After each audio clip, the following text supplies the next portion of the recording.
Welcome to The Explainer. Today, we're diving into a really comprehensive blueprint for achievement, both in your personal life and your career. And it's all based on the teachings of Dr. David Oppioli. So let's just kick things off with a question that, let's be honest, pretty much all of us ask ourselves at some point. And the source material we're looking at today offers a pretty structured answer to that huge question. All right, here's our game plan for this explainer. We're going to walk through this whole blueprint piece by piece, starting from the very foundation and building all the way up to the final structure. Okay, so let's jump right in. The source material here presents this not just as, a few helpful tips, but as a complete blueprint, a detailed architectural plan for actually constructing a life that's not only successful, but also truly meaningful. And just like any building project, a successful life has to have a rock-solid foundation. The framework we're exploring today says there are 5 essential pillars. These are the core materials that it claims are absolutely non-negotiable if you want to build something that lasts. So what are these 5 pillars? Well, here they are. First up, you've got knowledge. That's your skills, your expertise. Second, character, the integrity that actually makes you trustworthy. Third is people, which is all about the power of your relationships and your network. Fourth is something the source calls a supernatural advantage, describing this as a kind of spiritual or faith-based leverage. And finally, number 5, your environment, the setting, both physical and social, where you operate. Let's dig into that first pillar for a second, knowledge.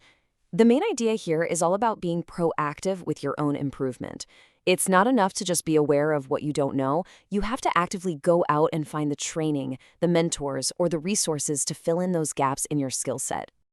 The source material makes this point in a really direct, no-nonsense way with this quote. The idea is that ignorance is just not an excuse, and being committed to constantly learning through training, reading, mentorship is an absolute must for any kind of real growth. Now, okay, I know there are 5 pillars, but we're actually going to jump ahead to the final one for a moment to highlight a really key concept, your environment. And this isn't just about where you live, it's about the people, the systems, and the culture that you're surrounded by. The source argues you basically have 2 choices: find the right environment, or if you can't find it, build it yourself. Now, this is a seriously empowering idea. It means you're not just a product of your environment, you are its architect. You actually have the power to consciously design your surroundings, everything from your friends to your daily habits, to actively support the person you're trying to become.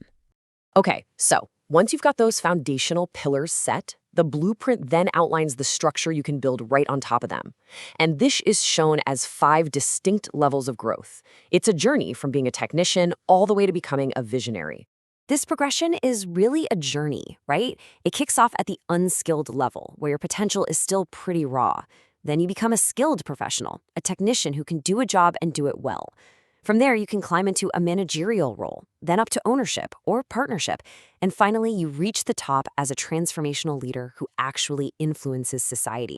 Now, you really need to pay close attention to the jump between being a professional and moving into a managerial role. This is, you could argue, the single most difficult transition in a person's career. It's a huge shift from being valued for what you can do to being valued for what you can get done through other people. You have to let go of doing everything yourself and learn a completely new set of skills based on leadership and empowering others. So what is it that powers your climb through all these levels? Well, the framework gives us this powerful metaphor, a core engine that works just like the 2 wings of an eagle, and you need both of them to fly.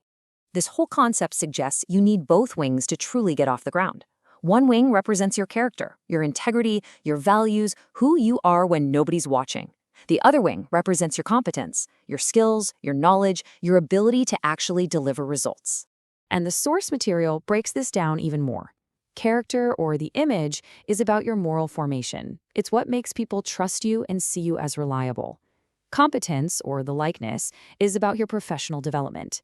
It's what makes you skilled and capable. And here's the thing, having great character without skills just makes you ineffective. But having great skills without character, that makes you dangerous. And this quote just nails the main idea perfectly. You can't achieve sustainable, meaningful success with just one of these. You absolutely need both, that profound character and exceptional skill, to reach the highest levels of achievement and influence. So finally, the blueprint doesn't just end with your own personal achievement. It points towards something bigger, a higher purpose. It's about making the move from success to true significance. This is that transformational level we talked about earlier. And up here, success gets completely redefined. It's not just about personal wealth or climbing the career ladder anymore. It becomes about service, whether that's through public office, creating a foundation, or mentoring the next generation. The big takeaway here is that real fulfillment is found when what you've achieved actually contributes to the common good. It's all about using your success to solve problems and bring real value to your community and the world. So as we wrap up this explainer, it's really something to reflect on, isn't it? This framework lays out a whole path from developing yourself to leading other people and ultimately to serving society. So the question it leaves us with is this: where are you right now in this process of building? And maybe more importantly, who are you building it all for?